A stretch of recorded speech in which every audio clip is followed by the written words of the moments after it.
Hey, what up, everybody? Stevie Breach coming to you. This is the night before the big one, Raw 1000, right around the corner. A lot of people are treating this like it's a pretty much a pay-per-view on free TV, maybe like a good old Clash of the Champions back in the day on WCW. They're going to be giving us a whole lot of stuff here for you. I mean, there's the 6 big things they got to hit in 3 hours. I'm thinking that they'll be able to get the good 3 hours running in a good direction. I heard a good quote today from a guy on the radio that I listened to, Eric, and he said there's 2 types of people in the world. There's people who build things and people who knock things down. And I've honestly been saying a whole lot of stuff about, this shit's gonna hit the fan when this show goes 3 hours. And being a big professional wrestling fan who has fun making a lot of videos on YouTube, maybe I should start looking at things in the better direction, seeing if I can see the good in what they're doing, even though I really, really feel like 3 hours on a normal show is going to feel like pulling teeth. But this show right here really is going to be booked solid, like I said, just like it's a big pay-per-view. 6 big things that are going to happen. You got the reunion of DX, you got the return of The Rock, you got them naming a new Raw GM, the wedding of AJ and Daniel Bryan. You have CM Punk going up against John Cena in the Money in the Bank match. And then you also have Brock Lesnar returning to give his answer to Triple H on whether he's going to fight him or not. Start with that one, because it's the easiest one. Okay, Brock Lesnar already said he wasn't going to fight Triple H, and he sent Paul Heyman there to do it for him. And then Triple H asked him to reconsider, and pretty much Lesnar said he's going to show up to give him his answer. Why is he going to show up if his answer's not yes? It's pretty easy to see the what's going on here. You just have to try to put the pieces together to see why he's showing up and what he's going to do. I think this is going to be this angle has been going on for a while, basically ever since the Cena match, and Lesnar saying that he was going to quit. But I mean, this is going to be the point when this angle really gets kicked off and really starts going, and you really get your legs under it. It's hard to keep an angle going when he's not there, even when you have the likes of Paul Heyman showing up, a few times to make appearances to be Brock Lesnar's lawyer, or basically his manager, or the guy who talks for him. What I'm looking for, and what I'm hoping you're looking for, and what I'm hoping they're going to do, is they're going to do this during the DX reunion. That is the easiest time. I don't see them giving Triple H, well, that's pretty hard to say, but I don't see them giving him, the biggest spots of this show, and they've already said the DX is going to kick this off. I think Shawn Michaels, might as well go ahead and put him on the cross. I think he's the man that is going to feel the wrath of Brock Lesnar. I hope he eats his Wheaties in the morning, because I think that Brock Lesnar is going to make an example out of Shawn Michaels like we've never seen before. I am guaranteeing that we're going to see one hell of an F5. Hopefully we get 5 F5s on Shawn Michaels. That's the only thing I can really see them doing with this. I don't see them coming out and doing a comical skit with DX to start the show, only to come back in 2 hours and have Triple H come out and be, I guess Brock Lesnar is the ass kicker, so I guess he can't do it too. But Triple H be the serious mofo that he is.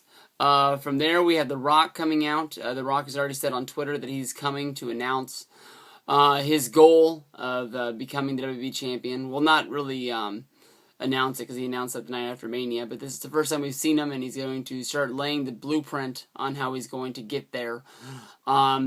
I don't know. I don't see him getting the title any other way except for getting to Mania, but it surprised the hell out of me that he fought at Survivor Series last year.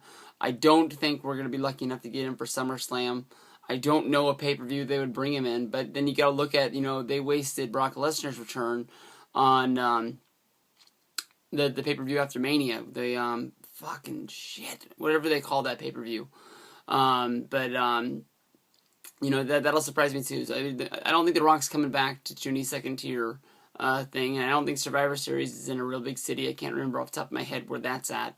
So The Rock's return, I have no idea what the hell he's going to do, but I think everybody's going to be looking to see who he interacts with. Is he going to be interacting with Cena? Is he going to be interacting with Brock Lesnar? Is he going to be interacting with The Undertaker? So on and so forth. I have no idea, but that's a mystery. The Raw GM, that one I should have talked about a minute ago. I think the Raw GM is going to be none other than John Laurinaitis. I think John Laurinaitis is going to make his return along with Paul Heyman and Brock Lesnar. I think they're going to be some sort of a package deal that Brock Lesnar got his deal through him when he was the GM. And I think that he's going to bring Laurinaitis back in. For Brock to have to get this fight with Triple H is going to have to pretty much do whatever demands that he has to say. He wants to fight Brock Lesnar more than Brock Lesnar wants to fight Triple H. So I think if his demands was that the Raw GM is going to be John Laurinaitis, that way he can oversee everything that happens with his match, and that he is taken care of and not made an embarrassment out of or something like that. I think that's going to happen. So, WWE is teasing it might be Vicky Guerrero or Teddy Long. We've seen that, done that, and I think it's time to bury that. John Laurinaitis was a great GM, and I don't think his time was over. So it's time to get him back in there. The wedding of AJ and Daniel Bryan. This is going to be broken up somehow, some way. I'm not real sure. The easiest way to do is Kane. If you do a Kane match with Daniel Bryan at Survivor, if you do a Kane versus Daniel Bryan match at SummerSlam, that honestly has my interest. I'm not the biggest fan of Kane matches, but Kane's match with Randy Orton at WrestleMania was really good, and I think Daniel Bryan can pull another great match out of Kane. What and why, I have no idea.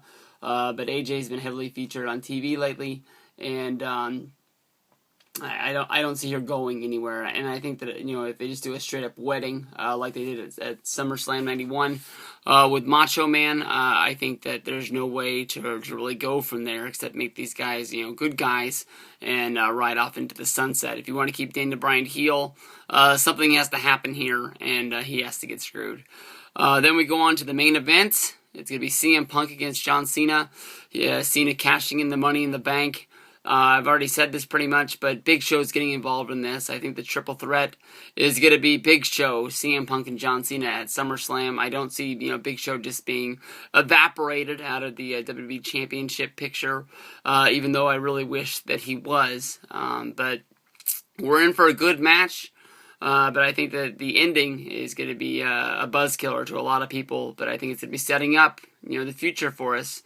A lot of people really want to see John Cena with that title again. I'm one of those people. But CM Punk has been on a long reign, and I don't want to see him end it. Just some sort of screw job finish, except to a face like John Cena. I would like to see somebody. If CM Punk's going to get screwed, at least let it be on a heel at a pay-per-view. That way they can kick off a good little feud going on. And we got Punk versus Cena last year. That would be great to have them back in their single again, but I think they're going to wait to do that at another time. Big Show, Punk, and Cena. Not what I want, but it's what I'm guessing. But I hope everybody can sit down and watch some good Raw.